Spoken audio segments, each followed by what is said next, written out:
Hello, नमस्ते मुलांनो. आज आपण आपल्या या व्हिडिओमध्ये आपल्या मराठी पुस्तकातील 15वा धडा रू कार हे चिन्ह कसे वापरायचे आणि कोणत्या शब्दाला वापरल्यानंतर ते कसे वाचायचे हे पाहणार आहोत. आपण मागच्या व्हिडिओमध्ये काय पाहिले रे? च्या पुढे 2 विसर्ग आ. काय पाहिले?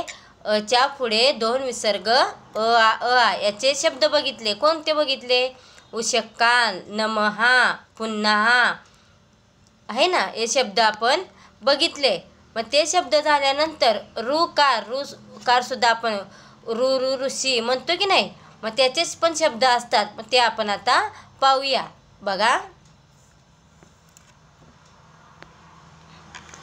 15वा धडा आहे रू कार. रूचे चिन्ह दाखवलेले आहे. नुसतं एखाद्या अक्षराला ती जे रेष असते ती आपली अक्षराची, त्या अक्षराच्या रेषेला थोडंसं गोल करायचं आहे. आता 2 इथं चित्र दाखवलेले आहेत. कशाचे आहेत रे?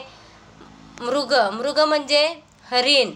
आता कसं लिहिले बघा, म अधिक रूचे चिन्ह बरोबर मृ. कसं म्हणायचं आहे? मृ. रचा उच्चार त्या ठिकाणी येणार. मृग. पुढे बघा कशाचं चित्र आहे? गवत आहे ना, आपण गवत म्हणतो. तृण, मराठीमध्ये तृण सुद्धा म्हणतात. त अधिक रूचे चिन्ह बरोबर तृण आहे की नाही. आता खालील चित्रे पहा, शब्द वाचा आणि लिहा. तुम्हाला चित्र दाखवलेले आहेत. आता पहिलं चित्र कशाचं आहे? झाड. आपण डायरेक्ट म्हणतो झाड. झाड आहे का? हे झाडच आहे. त्याला काय म्हणतात मराठीमध्ये? वृक्ष. व त्याला रू काराचे चिन्ह. रू कसं वाचायचं आहे? रू कार. रूचा उच्चार त्या शब्दामध्ये आला पाहिजे. वृक्ष. दुसरं चित्र आहे शामरूग. कशाचं आहे? शामरूग. कसं शब्द लिहिलंय बघा, श अधिक अ ला काना आ, म ला उकार मृग, शामरूग.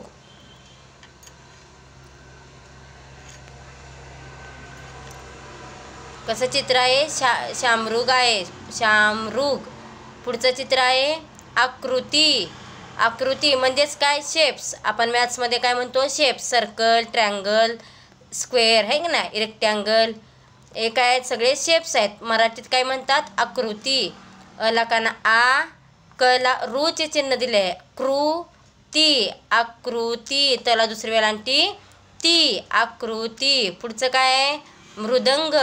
जे संगीतमध्ये असतात, तबला, पेटी, त्यापैकीचे एक वाद्य आहे मृदंग.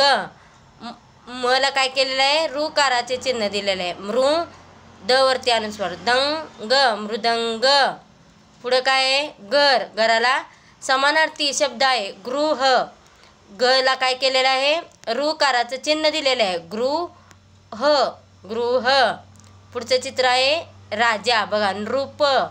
नृप म्हणजेच राजा. राजाला समानार्थी शब्द आहे नळाचा.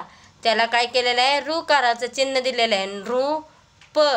हे सगळे शब्द तुम्ही काय करायचे आहेत? आपल्या मराठीच्या पुस्तकामध्ये वाचायचे आहेत आणि राईट करायचे आहेत. आणि आपल्या मराठीच्या नोटबुकमध्ये सुद्धा राईट करायचे आहेत. आणखीन मी काय तुम्हाला रू काराचे शब्द दाखवते, वाचून दाखवते. तुम्ही सुद्धा ते वाचायचे आहेत आणि आपल्या मराठीच्या नोटबुकमध्ये राईट करायचे आहेत. पहा, मृदू. मला मृ काराचं चिन्ह दिलं आहे. रू काराचे. द ला दुसरा अवकार दू. मृदू. रू. आता पहिला शब्दच आहे बघा रू. तला पहिला अवकार तू. र ला काना रा. ऋतुराज. नाव असते की नाही एखाद्या फ्रेंड्स आपल्या. क ला पहिला क ला रू काराचे चिन्ह प ला काना पा. कृपा. गृह. मग असे सांगितलं की नाही? गृह. मृग म्हणजे हरिण. मृत. मला रू काराचे चिन्ह दिले आहे. मृत म्हणजे मेलेले. तृण. तला रू काराचे चिन्ह तृण म्हणजे गवत. नृप म्हणजे राजा. बघा हे सगळे काय आहेत? रू काराचे शब्द आहेत. हे सगळे शब्द तुम्ही वाचायचे आहेत आणि आपल्या मराठीच्या नोटबुकमध्ये राईट करायचे आहेत.